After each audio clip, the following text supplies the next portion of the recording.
Assalamualaikum warahmatullahi wabarakatuh. Selamat berjumpa kembali. Pada kesempatan kali ini kita akan membahas pelajaran Al-Quran hadis dengan tema Al-Quran adalah kitabku. Jadi kita lanjut kepada kompetensi inti, yaitu yang pertama adalah menghayati keotentikan Al-Quran sebagai wahyu Allah Subhanahu wa taala. Nah, yang kedua, menunjukkan sikap yang berpegang teguh untuk mengamalkan ajaran Al-Quran. Ketiga, memahami pengertian Al-Quran menurut para ulama. Dan yang keempat, yaitu menyajikan pengertian Al-Quran yang disampaikan oleh para ulama. Sedangkan tujuan pembelajaran, yaitu yang pertama tujuannya adalah menjelaskan pengertian Al-Quran menurut para ulama. Yang kedua, menjelaskan nama-nama lain selain daripada Al-Quran. Dan yang ketiga, yaitu menunjukkan perilaku orang yang berpegang teguh kepada Al-Quran. Nah, pada kesempatan ini kita masuk kepada pembahasan tentang pengertian Al-Quran. Nah, berbicara tentang pengertian Al-Quran, maka ada dua hal, yaitu yang pertama pengertian Al-Quran menurut etimologi atau menurut bahasa. Yang kedua ada pengertian Al-Quran menurut istilah atau terminologi. Maka dua hal ini pun kita akan mengetahui menurut pendapat para ulama, baik pengertian Al-Quran secara bahasa maupun pengertian Al-Quran secara istilah. Nah, yang pertama yaitu pengertian Al-Quran menurut bahasa atau etimologi. Menurut Al-Lihyani, bahwa kata Quran adalah bentuk masdar dari kata kerja atau fiil, yaitu qoro'ah. Qoro'a yaqro'u Qur'anan, artinya membaca. Itu menurut Al-Lihyani. Yang kedua menurut Al-Asy'ari. Kalau menurut Al-Asy'ari, kata Quran itu berasal dari lafaz korona, yang berarti menggabungkan sesuatu dengan yang lain. Nah, yang ketiga kita ambil pendapat ulama menurut Al-Farra. Nah, kata beliau, Al-Quran berasal dari lafaz qoro'in, merupakan bentuk jamak dari kata qorinah, yang berarti petunjuk atau indikator. Baik, kita lanjut. Setelah mengetahui pengertian Al-Quran menurut bahasa dari beberapa ulama, maka kita lanjut kepada pengertian Al-Quran menurut istilah atau terminologi. Pendapat pertama kita ambil dari Syekh Muhammad Khodari Bek. Ya, menurut beliau, pengertian Al-Quran yaitu Al-Qur'anu huwal lafzul arabiyyul munazzalu ala Muhammadin sallallahu alaihi wasallam litadabburi wattadhakkuril manqulu mutawatiran wa huwa ma daffatainil mabdu bi suratil Fatihah wal makhtum bi suratin Nas. Jadi Al-Quran menurut Muhammad Khodari Bek ialah lafaz atau firman Allah Subhanahu wa taala yang berbahasa Arab yang diturunkan kepada Nabi Muhammad sallallahu alaihi wasallam untuk dipahami isinya dan selalu diingat, yang disampaikan dengan cara mutawatir, yang ditulis dalam mushaf, yang dimulai dengan surah Al-Fatihah dan diakhiri dengan surah An-Nas. Nah, ini pengertian Al-Quran secara terminologi menurut Muhammad Khodari Bek. Kita lanjut pendapat ulama yang lain.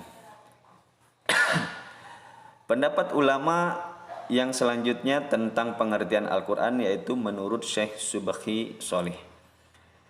Menurut Syekh Subhi Sholih, bahwa definisi Al-Quran adalah Al-Qur'anu huwal kitabul mu'jizul munazzalu ala nabiyyi sallallahu alaihi wasallam al-maktubu fil masahif fil mangkul alaihi bitawatturil muta'abbadu bitilawati. Jadi menurut beliau, Al-Quran itu adalah kitab Allah yang mengandung mukjizat yang diturunkan kepada Nabi Muhammad sallallahu alaihi wasallam, yang ditulis dalam mushaf-mushaf yang disampaikan secara mutawatir dan bernilai ibadah bagi yang membacanya. Ini pendapat kedua menurut Syekh Subhi Sholih tentang pengertian Al-Quran menurut istilah. Pendapat selanjutnya yaitu menurut Syekh Muhammad Abduh. Nah, menurut Syekh Muhammad Abduh, bahwa pengertian Al-Quran menurut istilah yaitu Al-Kitabu huwal Qur'anul maktub fil masohi fil mahfuz fi suduri man ana bihifzihi minal muslimin. Jadi pengertian Al-Quran menurut beliau adalah bacaan yang tertulis dalam mushaf-mushaf yang terpelihara di dalam dada orang yang menjaganya dengan menghafalnya, yakni orang-orang Islam. Nah, itu beberapa pendapat para ulama tentang pengertian Al-Quran menurut bahasa dan juga menurut istilah. Baik, anak sekalian, selanjutnya kita beralih kepada nama-nama Al-Quran. Nah, jadi Al-Quran ini yang selama ini kita tahu yang sebanyak 30 juz, 114 surah, 6.666 ayat kurang lebih. Ya, selain dinamai Al-Quran, juga terdapat nama-nama lain selain daripada Al-Quran itu sendiri.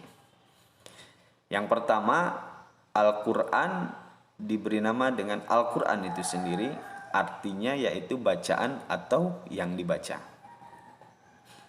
Adapun beberapa ayat yang di dalamnya terdapat istilah Al-Quran, yaitu Quran Surah Al-Baqarah ayat 185. A'udzu billahi minasyaitonir rajim. Syahrul Ramadan alladzi unzila fihil Qur'an hudal linnasi wa bayyinatin minal huda wal furqan. Jadi bulan Ramadan yang di dalamnya diturunkan Al-Qur'an. Jadi jelas namanya Al-Quran. Diberi nama Al-Quran di dalam Quran Surah Al-Baqarah. Ini salah satu dalil ya tentang bahwa Al-Quran itu diberi nama Al-Quran. Untuk selanjutnya, selain daripada Al-Quran, juga diberi nama Al-Kitab. Jadi Al-Quran juga sering disebut sebagai Kitabullah. Artinya kitab suci Allah Subhanahu wa taala. Alkitab juga bisa diartikan yang ditulis. Sedangkan ayat Al-Qur'an yang di dalamnya terdapat kata Alkitab sebagai nama bagi Al-Qur'an, yaitu Quran surah Al-Baqarah ayat 2. Dzalikal kitabu la raiba fihi hudal lil muttaqin. Jadi dzalikal kitabu la raiba fihi hudal lil muttaqin. Jadi kitab Al-Qur'an ini tidak ada keraguan padanya, petunjuk bagi mereka yang bertakwa. Ini kedua. Yang ketiga, Al-Quran juga diberi nama Al-Furqan. Jadi Al-Furqan artinya pembeda. Maksudnya yang membedakan antara yang hak dan yang batil, antara yang benar dengan yang salah. Al-Furqan merupakan salah satu nama Al-Quran sebagai nama yang termaktub atau sebagaimana yang termaktub dalam Quran surah Al-Furqan ayat 1. Ayatnya, A'udzubillahi minasyaitonirrajim. Tabarakalladzi nazzalal furqana ala 'abdihi liyakuna lil 'alamina nadhira. Maha suci Allah yang telah menurunkan Furqan kepada hambanya, yaitu Muhammad sallallahu alaihi wasallam, agar dia menjadi pemberi peringatan kepada seluruh alam, yaitu jin dan manusia. Selanjutnya yaitu az-zikr. Az-zikru ya. Az-zikru berarti pemberi peringatan. Maksudnya yang memberi peringatan kepada manusia. Ayat yang menyebutkan az-zikru sebagai nama lain kitab Al-Quran adalah Quran surah Al-Hijr ayat 9. Bunyinya, A'udzubillahi minasyaitonirrajim. Inna nahnu nazzalna dzikra wa inna lahu lahafizun. Sesungguhnya kata Allah, kamilah yang menurunkan Al-Quran dan pasti kami pula yang memeliharanya. Jadi menamai selain Al-Quran itu yaitu az-zikru, pemberi peringatan. Nah, baik, itulah tadi nama-nama lain daripada Al-Quran.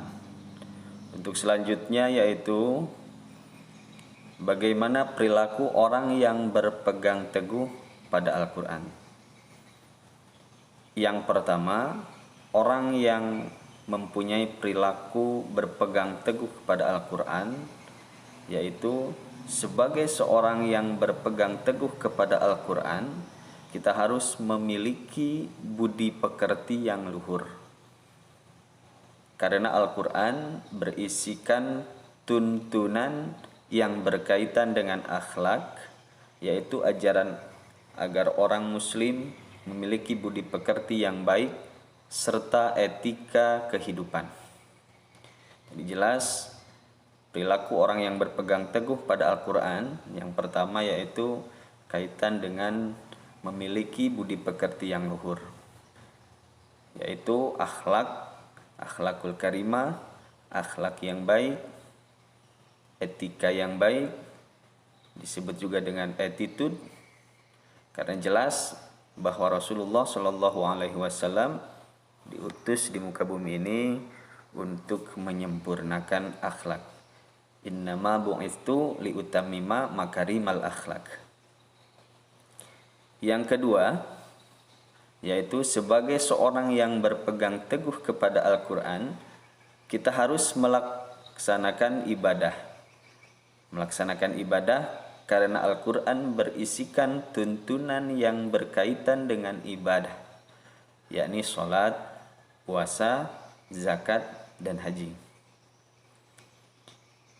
Dan yang ketiga, sebagai seorang yang berpegang teguh kepada Al-Quran, kita juga harus bergaul dengan sesama dengan baik. Sebab Al-Quran berisi tuntunan yang berkaitan dengan amal perbuatan manusia di dalam bermasyarakat. Jadi anak-anak sekalian, demikian tadi adalah perilaku orang yang berpegang teguh pada Al-Quran.